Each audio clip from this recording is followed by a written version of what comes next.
My question is, you have said that your favorite time to own a stock is forever, yet you sold McDonald's and Disney after not owning them for long.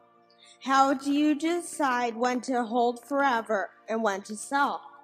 And also, are you and Mr. Munger wearing Fruit of the Looms?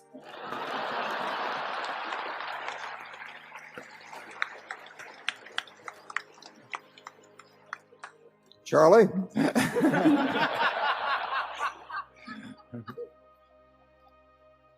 I think I better answer the question. I can answer unequivocally, I am wearing Fruit of the Loom. And I'm not sure whether Charlie wears underwear, do you? I haven't bought any new underwear in a long time, and therefore I'm inappropriately attired. He's waiting for a discount. Don't let him kid you. Well, the answer, it's a very good question about selling. I mean, it's not our natural inclination to sell. And on the other hand, and we have held the Washington Post stock since 1973.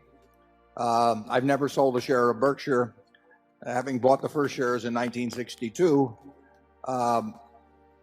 And we've held Coke stock since 1988. We've held Gillette stock since 1989. Held American Express stock since 1991.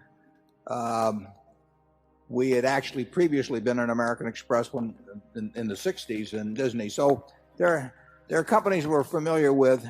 We generally sell, well, we would sell if we needed money for something else, but that has not been the problem in the last 10 or 15 years. That 40 years ago, my sales were all because I found something that I liked even better. I hated to sell what I sold, but I also didn't want to borrow money.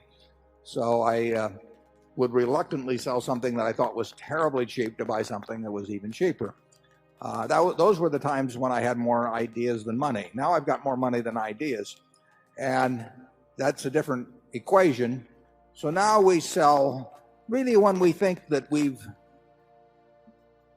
we're reevaluating the economic characteristics of the business. In other words, if you take them, don't want to name names, but take a stock we've sold of some sort.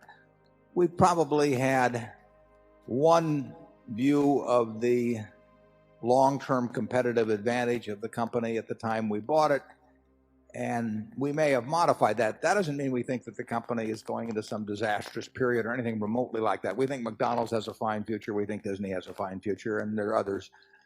But we probably don't think that their competitive advantage is as strong as we might have thought, as we thought it was when we initially made the decision. That may mean that we were wrong when we made the decision originally. It may mean that we're wrong now, and that their strengths are every bit as what they were before. But for one reason or another, we think that the strengths may have been eroded to some degree. A classic case on that would be the newspaper industry generally, for example. I mean, in 1970, if Charlie and I were looking at the newspaper business, we felt it was about as impregnable a franchise as could be found. We still think it's quite a business, but we do not think the franchise in 2002 is the same as it was in 1970. We do not think the franchise of a network television station in 2002 is the same as it was in 1965. And those beliefs change quite gradually, and who knows whether they're precise, whether they're right even. But that is the reason in general that we sell now. If we got into some terribly cheap market, we might sell some things that we thought were cheap to buy something even cheaper after we'd bought lots and lots of equity.